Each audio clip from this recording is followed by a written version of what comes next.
आज शास्त्रांश होची टॉपिक होची हिजकिया प्रति आह्वान। हिजकिया जड़े कौन थे? राजा थिले। हिजकिया को परमेश्वर की प्रकार आह्वान कले, डाकिले। परमेश्वर तांको मनोनीत करी डाकिवा विषय लिखा जाए। आउ आजिर चिंतारे लिखा जाए दैनिक हारे शैतान सिंह प्राय गर्जन करी काहाकू ग्रासिब खोजी बुलुअछि। मनीष रेस्ट नौछि, हैरान हो जाउछि, रात्रि रे शयन करुछि आराम रे। दिन बेला भी अनेक लोक शयन करुअछंती जेतले किछि काम नाही। आउ किंतु शैतान केतेबेले मध्य शयन करू नाही, से खाली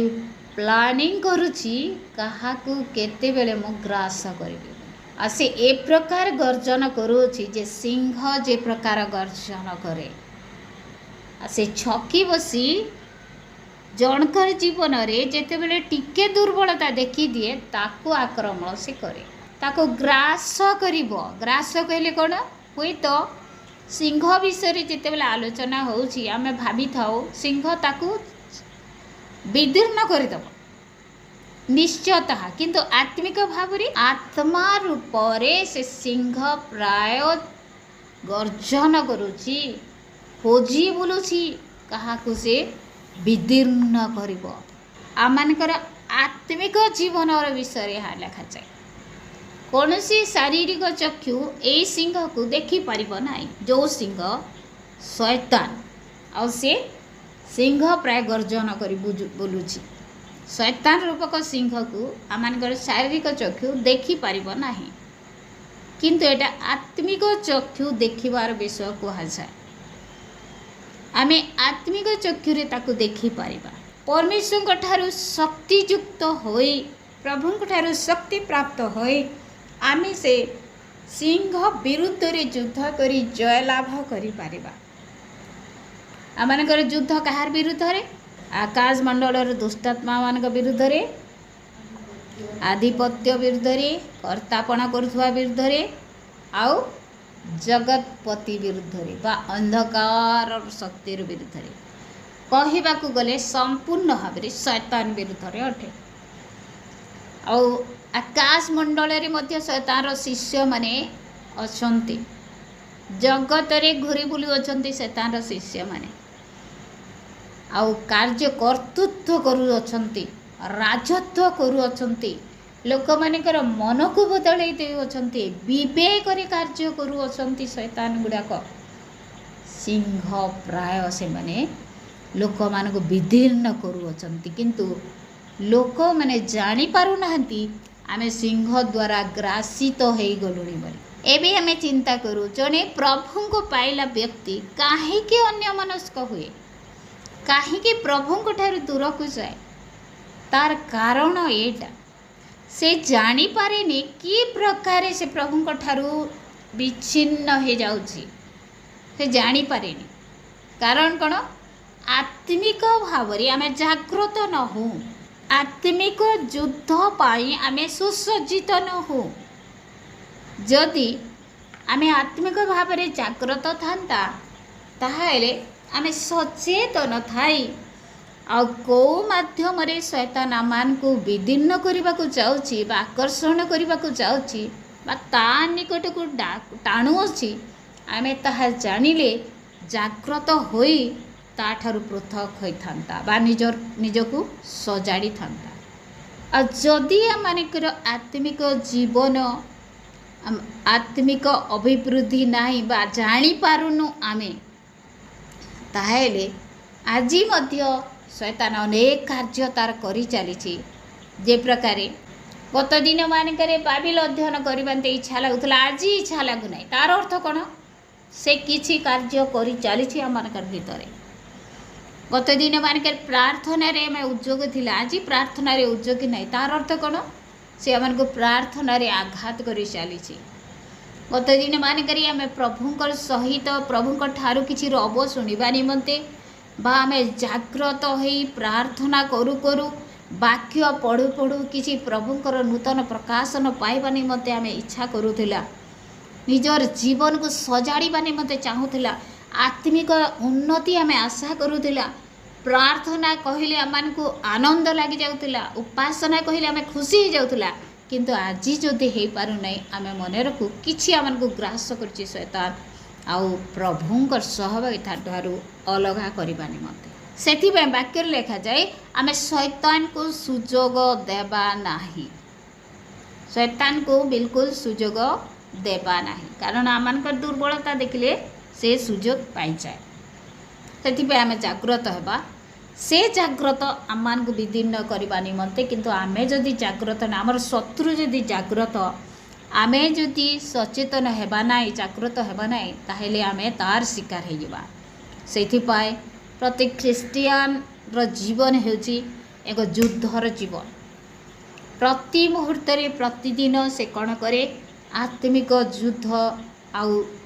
लड़ी थाए। से क्या विरुद्ध रे? शैतान विरुद्ध रे,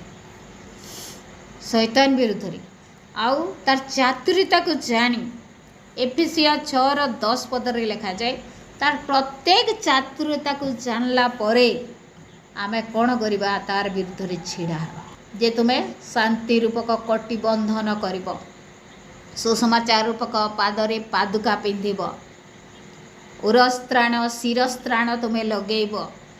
ता आत्मांकर वाक्य बा खड़ग को तुम्हें धारण करिब। ए समस्त साजसज्जा पिंधि गोटे सैनिक जेतेबेले युद्ध निमंते बाहरिब, शत्रुर तीर ताकू आघात करि पारिबो नाही, विजय जीवन काटिबो बा तार शत्रु को से परास्त करिबो। जदि से सज्जारे से भूषित होइछि आ जदि कोनसी सज्जा नाही, ताहेले शत्रु निहाती ताकू आ कौन करिबो? आघात करी ताकू विदीर्ण करिबो, अर्थात हरेई देबो। सेथि निमंते आम जागृत हेबा। जदि आमनकर कोनसी एफिसिया 6 पर्व अनुसार जदि किछि आमे आमर पिंधिबारे कम हो जाइछि, आमने आत्मिक सज्जारे आमे सज्जित हेइनु, सुसज्जित हेइनु, ताहाले आमे आज आमनक निमंते सुजोग अछि आमे से जहाँ गोटे योद्धा निमंते जहाँ परिधान करबा कथा आमे ताहा आज ठारू परिधान करी सदा जागृत थाई शत्रु विरुद्ध रे युद्ध करबा निमंते प्रभुंक ठारू शक्तियुक्त हो। ए जगह देखू जे असुरर राजा तार प्रतिनिधि भावरे जन को पठाउछि आ से जाई हिजकियर विषय कहूँ आउ हिजकियर विरुद्ध रे से कहूँ आ से कहूँ कौन से फुसलाइब लोक मान आ तार आड़े को नेब आ से कौन कर मोर यही असुरीय राज्य ताकू छड़े नेबा निमंते से इच्छा करुच्ची, से छड़े नेब लोक मान आउ से माने मोर हे रहिबेनी बोली, किंतु से गर्व करी कहूची कौन सी लोक आज जाए मोर हाथरू छड़े पारि नहांती बोली। असुरर राजा केते बड़ गर्व, कौन सी व्यक्ति आज जाए मोर पाखरू लोक मान को से छड़े करी नहीं पारि नाही बोली से निजे आउ गर्व करी से कहूची।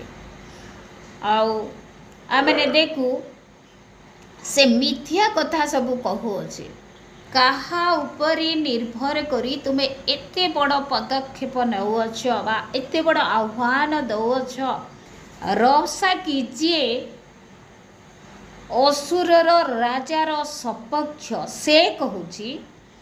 जे हिजकिय को परमेश्वर दूर कर देइछंती आ ताकू साहाय्य करिबे नाही। परमेश्वर हिजकिय प्रति असंतुष्ट अछंती बोली से चिंता करी कहूची। शत्रु आमर बाध्यता को नहीं मध्य प्रश्न करि पारे। आउ ए जगह 3टी विषय अच्छी, जीतबार विषय अच्छी, आउ जीतले कि हारिले आम परमेश्वर उपरे निर्भर करबा विषय लिखा जाए। आम जीवन में ईश्वर जहाँ करती ताहा अन्य मान आशीर्वाद कारण होता है बोली मध्य कहा जाए। ईश्वर अर्थात आम जहाँ भी करूँ आम जीवन रे किंतु कौन करवा परमेश्वर ऊपर आम निर्भर करवा। जहाँ भी करूँ आमे शत्रु विरुद्ध रे युद्ध करूँ परमेश्वर को सम्मुख रखी करवा परमेश्वर को प्राधान्य देवा प्रभु को नहीं आम युद्ध करवा से दिन इस्राएल लोक मान सहित जिते आउर शत्रु मैंने युद्ध करुले से गोटे घटना घटला मूसा जिते हस्त को उत्तोलन करते ऊपर को टेकी से समय इस्राएल लोक मैंने जितुले आ जिते बेले हाथ तल हो जाऊला इस्राएल लोक मैंने हारी जाते तार अर्थ कौन मूसा जी से नेता अटंती आ मूसा होती से मुखिया निश्चय परमेश्वर तांकर मुखिया अटंती किंतु मूसा माध्यम से माने जाऊ अछंती आ मूसा जिते बेले हस्त उत्तोलन कले से माने जीतु अछंती परमेश्वर जी आमनकर नेता अटंती बा परमेश्वर को नहीं आम युद्ध करवा ताहले आम विजय जीवन काटिबा कारण कौन कारण अनेक दिन पूर्वर मध्य कही सब बेले कहे शैतान आमनकर सहित सॉरी शैतान आमनकर सहित शत्रुता करने निमंते इच्छा न कले मध्य से आमको शत्रु भाव में देखे कारण कौन कहीं आमनकर सहित तार शत्रुता केवल एथिपाई शैतान आमनकर सहित शत्रुता मनोभाव रखे जे परमेश्वर सहित तार शत्रुता अच्छे आ से भल करे जाने से स्पष्ट जाने जे परमेश्वर को से केबे हरई पारिबो नाही एथिपाई जो परमेश्वर मनुष्य को एते प्रेम कले एते भल पाइले मनुष्य प्रति मनोयोगी हेले आपणार अद्वितीय पुत्र को मध्य दान कले आउ सही परमेश्वर प्रेम देखी सही परमेश्वर संतान मान प्रति एते प्रेम करुँच से प्रेम को देखी शैतान कौन करुँची मनुष्य को शत्रु भाव देखी मनुष्य को नष्ट करने को जाऊँ कारण कौन कारण शैतान जाने समय आसब जेते बेले कि शैतान नरकरे छटपट हेब आ से चाहे ना से एका नरक जाओ बोली से अन्य मान को मध्य अर्थात परमेश्वर सृष्टि मनुष्य को परमेश्वर जहाँ को एते प्रेम करती से ही मनुष्य मान को से भुलाई कि प्रकार तार सहित नरक को नेब यही चिंता करी से ए समस्त विषय आयोजन करुँच आज लोक मान को ग्रास करुँच आज लोक मानकर मन को भ्रांत करुँच भ्रष्ट कर दौची लोक मैंने कहीं आत्महत्या करुँच लोक मैंने कहीं निशा खाऊँच लोक मैंने कहीं व्यवचार लिप्त अच्छा लोक मैंने कहीं परमेश्वर को जाना निमंते इच्छा प्रकाश करूना लोक मैंने कहीं आज प्रार्थना को अग्राह्य करुँच कारण कौन एते खराब विषय प्रति से मनोयोगी किंतु उत्तम विश्व को कहीं अग्राह्य करती आम टे चिंता करूँ तो वास्तव में कौन ताहा शैतान कार्य नुहे ताहा एक शैतान कार्य अटे आ तार एक तीर अटे से तीर मारुची विवेक तीर मारुची आमर चक्षुरे आदि पुस्तक रे लिखा जाए चक्षुर अभिलाष शरीर अभिलाष आ लौकिक गर्व द्वारा शैतान कौन कला राजत्व कला आज चक्षु दे शैतान राजत्व करे आम गोटे विषय को देखू तार प्रति प्रलोभित हो से दिन हवा फल को देखला आउ तापरे प्रलोभित हैला आ परमेश्वर वाक्य ताठारु चलीगला आ पाप ता भितर प्रवेश कला ठीक से ही परी ए जगार देखू हिचकिया को असुरर राजा अर्थात तार समर्थक जे ताको समर्थन करे रब्साकी से कौन कर समालोचना करे कहूची जे असुरीय राजा ठारू कौनसी लोक आउ एई लोक मान को अर्थात इस्राएल लोक मान को मुकुलाई करी नहीं पारिबो नाही असुरर प्रतिनिधि प्रभुंक लोक मान मध्य भय और अविश्वास जन्माइबा को चाहूला शेषरे से कहितिला जे कौनसी देवता एपरिक सदा प्रभु जेरूसालेम को असुर राजा ठारू रक्षा करि पारिबे नाही बोली जीवित परमेश्वर को मध्य निंदा करू से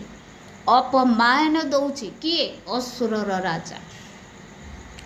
हेले से जानी ना जे कौन पाई इस्राएल लोक माने असुरर राजा हस्तरे समर्पित होइतिले ताहा ताकू जणा नाही